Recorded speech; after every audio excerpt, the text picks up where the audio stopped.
বাংলা তো গোলাম আজমের না, বাংলা মমিন মেহেদির না, বাংলা গোলাম আজমের না, বাংলা শেখ হাসিনার না, বাংলা শেখ মুজিবুর রহমানের না, বাংলা জিয়াউর রহমানের না, বাংলা আমাদের সবার।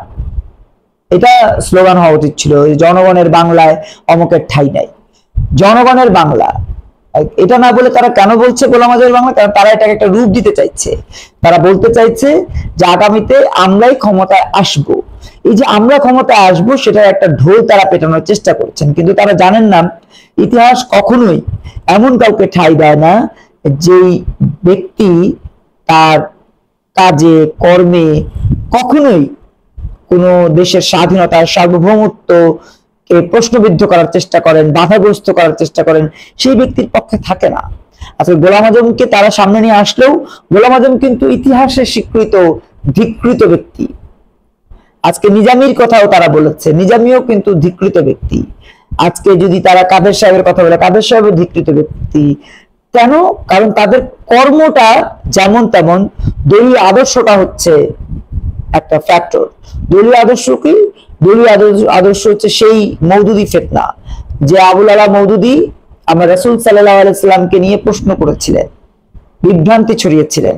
সে আবুল আলা মওদুদির প্রতিষ্ঠিত পলিটিক্যাল পার্টি জামাত ইসলাম, এই জামাত ইসলামের তারা মতাদর্শের রাজনীতিটা করছেন, যে কারণে তারা প্রশ্নবিদ্ধ হয়েছেন এবং তারা অপরাধী হিসেবেই এই শেষ নিঃশ্বাস ত্যাগ করেছেন। সেটা শেখ হাসিনার ষড়যন্ত্র হতে পারে, শেখ হাসিনার একচেটিয়া বিভিন্ন ধরনের প্রক্রিয়ার একটা লেভেল হতে পারে, কিন্তু বাস্তবতা তো আমরা অস্বীকার করতে পারি না।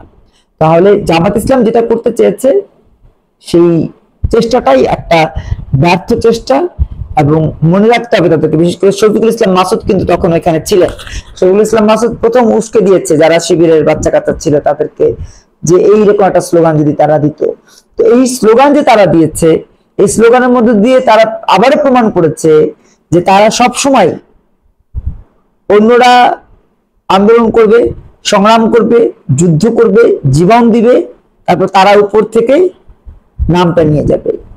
আজকে এই যে এত বড় একটা আন্দোলন হলো, সে আন্দোলনে তাদের নেপথ্য সহযোগিতা ছিল, অর্থনৈতিক সহযোগিতা ছিল, আপনার জনবলের সহযোগিতা ছিল, কিন্তু আক্ষরিক অর্থে এই আন্দোলনে কিন্তু শিবির জামাত তখন কখনোই সামনে চলে আসেনি।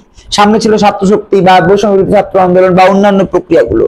তো তারা ওই বর্ণচোরা গোষ্ঠীতে পরিণত হয়েছে, যে কারণে এখন গোলাম আজমের বাংলায় তারা স্লোগান দিতে চায়, নিজামের বাংলায় স্লোগান দিতে চায়, কিন্তু তারা স্বীকার করতে চায় না জনগণের বাংলায়। জনগণের বাংলা তারা স্বীকার করতে চায় না বলেই ৭১-এ পরাজিত হয়েছিল, এবং আগামী দিনগুলোতে তারা আবার ধাপে ধাপে পরাজিত হবে।